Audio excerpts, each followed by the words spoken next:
तो उसके बाद मैं देखता हूँ तो जो औरतें, बच्चे और बुज़ुर्ग जो है ना, वो बहुत बड़ी करोड़ों की तादाद में बच जाते हैं। और हम उस जंग में भी ख़ातमुन नबिय्यीन मोहम्मद सल्लल्लाहु अलैहि वसल्लम के जो बनाए हुए असूल हैं जो जंगों में, वही हम उसको भी अपनाते हैं। और किसी यानी बच्चों को और बुज़ुर्गों को, औरतों को नहीं मारते। तो वो बच जाते हैं। तो वो फिर पाकिस्तान को पैगाम देते हैं कि या तो आप हमें भी मार दें या फिर आप हमें अपनी पनाह में ले लें। तो सब फिर हुकूमत ऐलान करती है कि आप दो मर्दों को दो तीन चार शादियां करें और उन औरतों को पनाह दें। तो उसके बाद फिर मिडल ईस्ट में पाकिस्तान जाता है काले रंग के जंगी जहाज़ लेके, और वहाँ पे रशिया और अमेरिका को शिकस्त देता है और पाकिस्तान अकेला जो है ना वो सुपर पावर बन जाता है। तो उसमें जो मैंने ड्रीम्स में देखा है कि जो हम यूरोप में जाने लगते हैं तो वो पहले ही हाथ खड़े कर देते हैं और वो जंग नहीं करते। वो कहते हैं आए आप और हम पे हुकूमत कर लें, इस तरह का कोई सीन होता है। और फिर पाकिस्तान जो है वो पूरी दुनिया में जब ख़ातमुन नबिय्यीन मोहम्मद सल्लल्लाहु अलैहि वसल्लम का सच्चा इस्लाम फैलाता है तो पूरी दुनिया अमन से भर जाती है। लेकिन इसका जो स्टार्ट है ना वो पाकिस्तान से होगा। तो इस तरह से मैंने ये देखा है कि दुनिया कैसे अमन से भरती है। फिर उसके चंद साल बाद दज्जाल जो है वो बाहर आ जाता है। फिर दज्जाल से एक बहुत बड़ी जंग होती है जिसमें तकरीबन 2 से 2.5 अरब लोग मारे जाते हैं। उनमें ज़्यादातर तादाद मुसलमानों की होती है। तो फिर उसके बाद दज्जाल के बाद फिर ईसा अलैहिस्सलाम आते हैं। फिर जो मैंने ड्रीम्स में देखा है कि अल्लाह मुझे ना, जब दज्जाल आता है ना तो कुछ लोग होते हैं उनको अल्लाह कहता है कि इनको ले पहाड़ में ले जाके ना तो छुपा दो। अब वो एक पहाड़ होता है, उसके अंदर वो सारा तराशा होता है, अंदर पूरी एक बिल्डिंग सी बनी होती है, सब कुछ सारी सहूलतें होती हैं, अंदर रहने के लिए सारा फूड का इंतज़ाम होता है और वो वहाँ पे रहते हैं।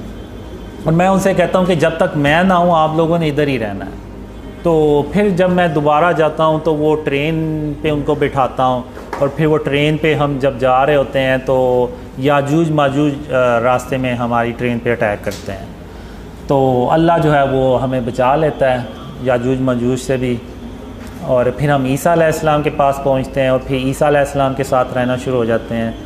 और फिर उसके बाद एक कोई बीमारी आती है जिसमें वो 2 से 3 हफ्ते में सारे मुसलमान जो है ना वो अल्लाह को प्यारे हो जाते हैं। तो उसके बाद शैतान जो होता है वो भी इंसानों की शक्ल में आ जाता है और जो कुफार होते हैं यानी वो बदतरीन लोग होते हैं। अब जब ईसा अलैहिस्सलाम आते हैं तो एक तरफ उम्मत के बेहतरीन लोग होते हैं और दूसरी तरफ आप कह लें कि इंसानी तारीख़ के बदतरीन लोग होते हैं। तो मुसलमानों के बाद वो शैतान जो है वो उनमें इंसानों की शक्ल में आ जाता है और वो उनको बहकाता है और फिर उन्हीं लोगों पे अल्लाह जो है ना वो बदतरीन जो लोग होते हैं ना उन पे क़यामत कायम करता है। तो इस तरह से मैंने ये ड्रीम्स में देखा है। अब जो रीसेंट ड्रीम है वो मैंने 3 दिन पहले देखा था, वो भी काले रंग के जंगी जहाज़ों के बारे में था। तो उसमें ये होता है कि पाकिस्तान में यानी तब्दीली आ चुकी होती है और पाकिस्तान तरक्की करने लगता है। तो उसमें वो फिर 3 काले रंग के जंगी जहाज़ आते हैं और उनमें से एक जंगी जहाज़ इंडिया में जाता है अटैक करने। यानी हम चाहते हैं कि यानी शुरू में ही इंडिया को प्रेशराइज़ किया जाए और इन ख्वाबों का फ़ायदा उठाते हुए।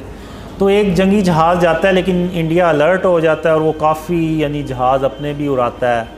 तो वो जंगी जहाज़ जो है वो ऐसे हवा में खड़ा भी हो जाता है, रुक भी जाता है और फिर वो वेट करता रहता है। चूँकि वो जहाज़ ज़्यादा होते हैं तो वो फिर वापस आ जाता है।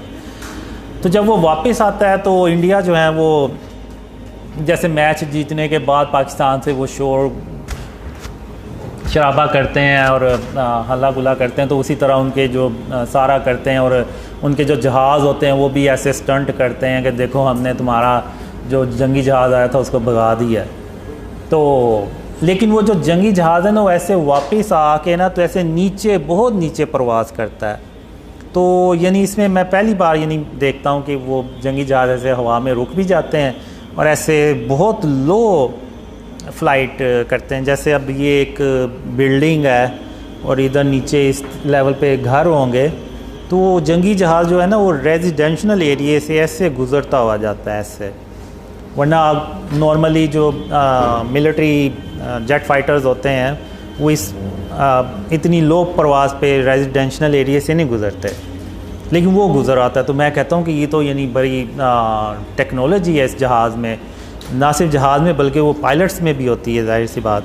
वो फिर आहिस्ता से ऐसे अंदर इंडिया के बॉर्डर पे एंटर होता है और 2 मिज़ाइल फायर करता है, एक जो इंडिया की बेस होती है मिलिट्री वो, और एक जो एयर बेस होती है उस पर अटैक करता है, और वो दोनों बेस तबाह हो जाती हैं और वो वापस अपने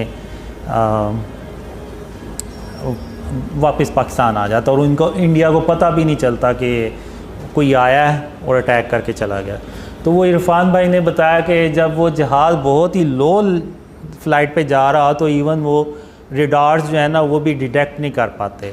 तो इवन जब वो हाइट पे भी होता है तो वो बेसिकली उनके रेडार डिटेक्ट नहीं कर पाते कि जहाज़ किस जगह पे, बस उन्हें एक सिग्नल्स आ रहे होते हैं कि हमारी टेरिटरी में कोई दुश्मन का कोई डिवाइस या कोई जहाज़ इस तरह से आया, लेकिन कहाँ पे है वो नहीं पता चलता उनको।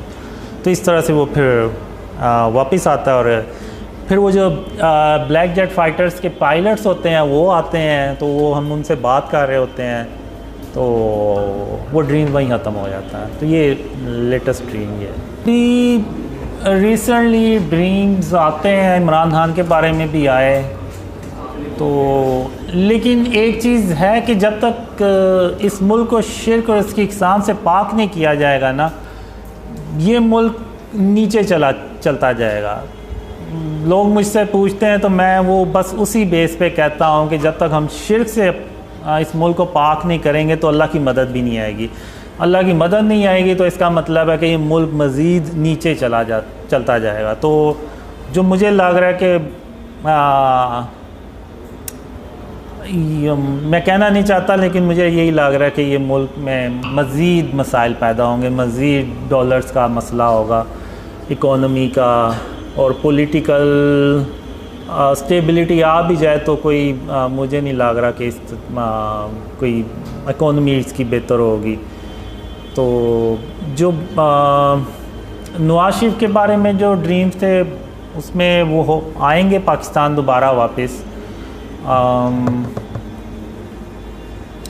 लेकिन अल्लाह खैर करे, बस मैं ये कहूँगा कि अल्लाह पाकिस्तान की मदद करेगा इंशाअल्लाह। लेकिन ये है कि जैसे जैसे वो ड्रीम्स फैलेंगे तो लोगों में जो शिर्क और उसकी इक़साम और उसकी अवेयरनेस है वो ज़्यादा होगी, तो लोग अपने आप को बचाएंगे शिर्क से। एक कोशिश जो है ना, अगर वही हम स्टार्ट कर दें तो अल्लाह को वो कोशिश भी पसंद आ जाएगी। और मैंने जब आप देख लें बहुत से लोग मेरी बातें करते हैं, मेरी दाढ़ी नहीं है, मैं नमाज़ें भी नहीं पढ़ता, तो ये वो, तो अल्लाह ने मुझे बहुत ज़्यादा ड्रीम्स में बताया, कहा कि अल्लाह क़यामत के दिन सारे गुनाह बख्श देगा लेकिन शिर्क कभी माफ़ नहीं करेगा। लेकिन नौज़ुबिल्लाह इसका मतलब ये नहीं कि वो मैं ये कह रहा हूँ कि नमाज़ें नहीं पढ़नी चाहिए, दाढ़ी नहीं रखनी चाहिए। लेकिन अल्लाह ने मुझे ये भी कहा है ड्रीम में कि जो नमाज के बारे में सवाल है ना वो सिर्फ़ अल्लाह रब्बुल आलमीन किसी से कर सकता है, क्योंकि नमाज एक इंसान सिर्फ़ अल्लाह के लिए पढ़ता है। ये नहीं है कि किसी और के लिए पढ़ रहा है, तो वो जाहिर सी बात है जिसके लिए हम नमाज पढ़ते हैं वही अल्लाह जो है ना वो सवाल करने का हक़ भी रखता है। तो मुझे अल्लाह ने ड्रीम में यही कहा कि अल्लाह जो है ना वो ये अल्लाह ये पूछ सकता है किसी से कि वो नमाज़ पढ़ता है या नहीं, और अगर कोई तुम्हें ज़्यादा तंग करे, ज़्यादा कहे, तो उसको कहना कि जब अल्लाह मुझे तौफीक देगा तो मैं नमाज़ें भी पढ़ना शुरू कर दूँगा। तो इस तरह से अल्लाह ने मुझे ड्रीम में कहा, और अल्लाह ने मुझे बहुत ज़्यादा ड्रीम में ये कहा कि कासिम मैं तेरी सिर्फ़ इसलिए मदद कर रहा हूँ कि तूने अपने आप को शिर्क और उसकी इक़साम से बचाना शुरू कर दिया। यानी मैंने भी बचाना शुरू कर दिया। मैं मुकम्मल तौर पे, मेरा भी नहीं है अभी भी कोई ना कोई घर में मेरे कोई